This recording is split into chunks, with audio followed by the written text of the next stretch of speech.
Ya, bukunya Greg Braden, The Divine Matrix. Nah, Anda mau gabung? Boleh ya. Baik, langsung saja saya masuk ke bagian berikutnya, interpretasi Copenhagen. Nah, ini mungkin karena kedinginan ya. Agak dingin nih. Nah, pada tahun 2000 maksud saya pada tahun 1927, fisikawan Neil Bohr dan juga Werner Heisenberg di Institute for Theoretical Physics ya, Copenhagen, Denmark, ini mencoba untuk memaknai keanehan kuantum yang diungkapkan teori-teori baru. Nah, hasil kerja mereka dikenal sebagai interpretasi Copenhagen. Sampai sekarang, inilah penjelasan yang paling diterima luas tentang perilaku partikel kuantum. Menurut Bohr dan juga Heisenberg, alam semesta eksis sebagai kemungkinan-kemungkinan tanpa batas yang saling bersinggungan. Semua kemungkinan itu berada di dalam semacam subkuantum tanpa lokasi persis atau tanpa state of being, sampai sesuatu muncul dan mengunci salah satu kemungkinan pada tempatnya. Nah, sesuatu tersebut adalah kesadaran, tindakan pengamatan. Nah, sebagaimana dibuktikan dalam eksperimen, ketika kita melihat sesuatu seperti elektron yang berpindah melalui celah dari sebuah penghalang, tindakan pengamatan inilah yang mengubah salah satu kemungkinan kuantum menjadi realitas yang disaksikan sang pengamat. Nah, pada saat itu yang kita lihat merupakan versi dari fokus kesadaran kita. Nah, ada penjelasan dalam buku ini yang dimunculkan dalam bentuk gambar. Kayaknya susah nih kalau saya hadirkan. Di gambar ini ada menurut interpretasi Copenhagen, ini captionnya, atas realitas kuantum, fokus kesadaran kitalah yang menentukan salah satu dari sekian banyak kemungkinan A, B, C, D, E, dan seterusnya yang menjadi realitas kita. Nah, artinya dalam konteks, nah ini dia, dalam konteks interpretasi Copenhagen ini ternyata menuai juga pemahaman pro dan kontra. Nah, yang pro menganggap bahwa teori ini berhasil menjelaskan perilaku partikel kuantum sebagaimana yang ditemukan pada eksperimen celah ganda. Sementara yang kontra, kritik utamanya, jika bisa disebut kritik ya, adalah teori ini menyatakan alam semesta bisa memanifestasikan diri hanya melalui kehadiran seseorang atau sesuatu yang mengamatinya.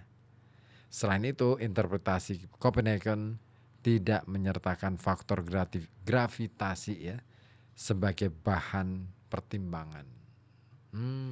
Gitu ya kritiknya. Lalu bagaimana dengan kritik yang lain? Ada lagi interpretasi yang lain ya, yaitu interpretasi banyak dunia. Multiverse nih. Nah, setelah interpretasi Copenhagen, penjelasan paling populer atas perilaku aneh partikel kuantum disebut interpretasi banyak dunia atau many worlds interpretation. Nah, dari semesta-semesta yang paralel. Pertama kali diajukan pada tahun 1957 oleh seorang fisikawan dari Universitas Princeton, Hugh Everett ketiga. Teori ini menjadi populer karena mengulas berbagai misteri yang tampak dari dunia kuantum. Nah, seperti interpretasi Copenhagen, teori ini menyatakan pada waktu tertentu terdapat kemungkinan-kemungkinan tak terbatas yang tengah berlangsung. Semuanya eksis dan terjadi secara serentak. Nah, bagaimanapun terdapat perbedaan antara interpretasi ini dan interpretasi Copenhagen. Menurut interpretasi banyak dunia, setiap kemungkinan terjadi pada ruangnya sendiri. dan tidak bisa dilihat oleh kemungkinan yang lain. Ruang-ruang unik ini disebut sebagai semesta-semesta berselang atau alternate universe, dan kita berkelana di sepanjang garis waktu kemungkinan tunggal di satu semesta, dan kadangkala kita mampu membuat lompatan kuantum atau quantum leap menuju kemungkinan lain di semesta yang berbeda. Dari perspektif ini, seseorang bisa saja menjalani kehidupan penuh penderitaan dan penyakit, lalu melalui pergeseran fokus, tiba-tiba menemukan dirinya secara ajaib, tumbuh, sembuh, manakala dunia di sekitarnya tampak sama seperti sebelumnya. Nah, interpretasi Everett mengisyaratkan bahwa kita telah eksis pada semesta-semesta berselang ini. Mempertimbangkan semuanya, kita hidup di setiap mimpi dan fantasi yang bisa kita bayangkan. Beberapa pendukung teori ini bahkan berpendapat ketika kita tidur di malam hari, mimpi-mimpi kita adalah hasil dari merilekskan fokus yang menempatkan kita di sini, di dalam realitas kita, memampukan kita melayang melewati dunia-dunia lain dari kemungkinan-kemungkinan paralel. Seperti pengamat dalam interpretasi Copenhagen, kita hanya melihat kemungkinan yang menjadi fokus kita. Dan inilah kunci untuk mengunci kemungkinan tertentu sebagai realitas kita.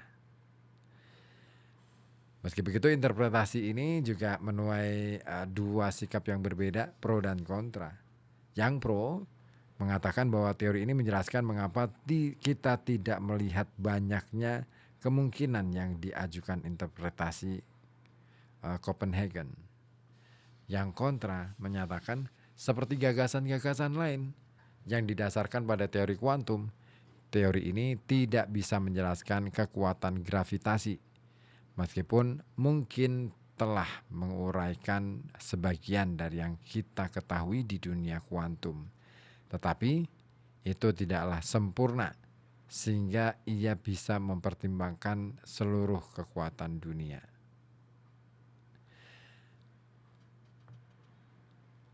Pada tahun-tahun belakangan, teori ketiga disuarakan dan tampaknya bisa melengkapi kekurangan interpretasi Copenhagen maupun interpretasi banyak dunia. Dikenal berdasarkan nama pencetusnya, Profesor Matematika Universitas Oxford, Sir Regent Penrose. Interpretasi Penrose ini menyatakan bahwa kekuatan gravitasi yang seringkali diabaikan fisika kuantum merupakan hal yang menyatakan alam semesta bersama-sama, menyatukan alam semesta bersama-sama. Nah, bagaimana isi ataupun inti dari interpretasi Penrose? Saya akan hadirkan, tapi kita simak lagu dulu aja deh ya, biar gak lemes.